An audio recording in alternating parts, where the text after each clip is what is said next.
तर शेतकरी मित्रांनो, आता आपण सध्या मिरचीच्या प्लॉट मध्ये उभा आहे आणि मिरचीसाठी स्पेशल आपल्याला सर मार्गदर्शन करणार आहे. तर नमस्कार सर. नमस्कार. तर मित्रांनो, ही व्हरायटी तलवार व्हरायटी आहे. सर, हिचं वैशिष्ट्य सांगा. हिचं वैशिष्ट्य आहे ही 55 ते 60 दिवसाला पहिला तोडा हिचा चालू होतो आणि व्हायरसला लवकर बळी पडत नाही आणि जवळपास 160 ते 180 दिवसापर्यंत हिचा पूर्ण कालावधी जो आहे तो हिचा मॅच्युरिटीचा 180 दिवसापर्यंत चालते ही व्हरायटी. आणि पहिला तोडा किती दिवसाला म्हणले तुम्ही? पहिला तोडा हा याचा 55 ते 60 दिवसाला चालू होतो ट्रान्सप्लांटिंग.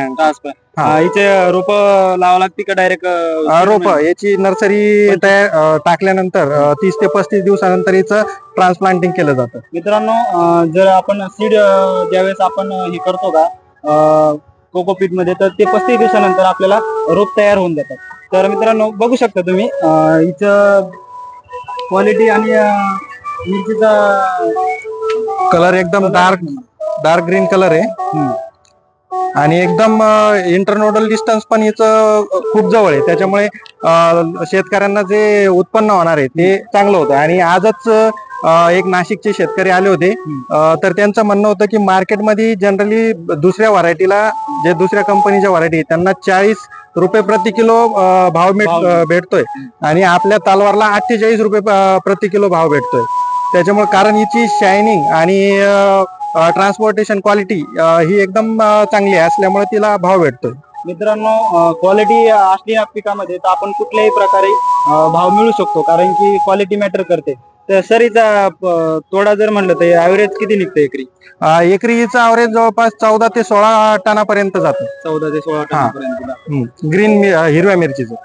आणि लाल मिरची जर बघितलं तर 20 ते 25 क्विंटल प्रति एकरी जातं. मित्रांनो, जर आपल्याला जर मार्केटमध्ये भाव जरी नाही सापडला तरी आपण हिला लाल करून विकू शकतो, म्हणजे आपल्याला कुठलंही नुकसान होणार नाही. Sir, plan to plan distance किती असते sir? Plan to plan distance 60 centimetre, म्हणजे 1 फुटाचा प्लॅन टू प्लॅन डिस्टन्स असेल. आणि जर विचार केला row to row 4-4.5 foot 4.5 mulching वर.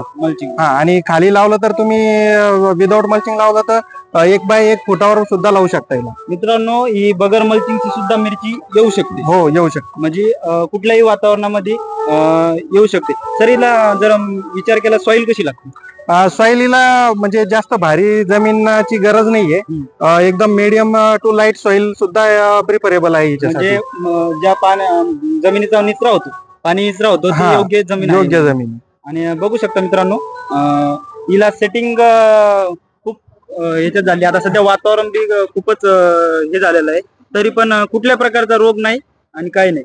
आणि सेटिंग बी खूपच छान आहे, लाल पण आहे आणि हिरवा पण आहे. सर, फर्टिकेशन जर मॅनेजमेंट जर म्हणलं तर सुरुवातीला आपण कोणते वॉटर सोल्युबल किंवा खटक कोणते टाकू शकतो? तर मल्चिंग वर लावलं तर तुम्ही वॉटर सोल्युबल देऊ शकता. तर तिचा डोस 120-80-60 असा 120-60-80 असा NPK चा डोस आहे. आणि मॅग्नेशियम सल्फेट हा मायक्रोन्यूट्रिएंट म्हणून तुम्ही युज करू शकता. समजा इथं व्हायरसचा तग धरू शकते.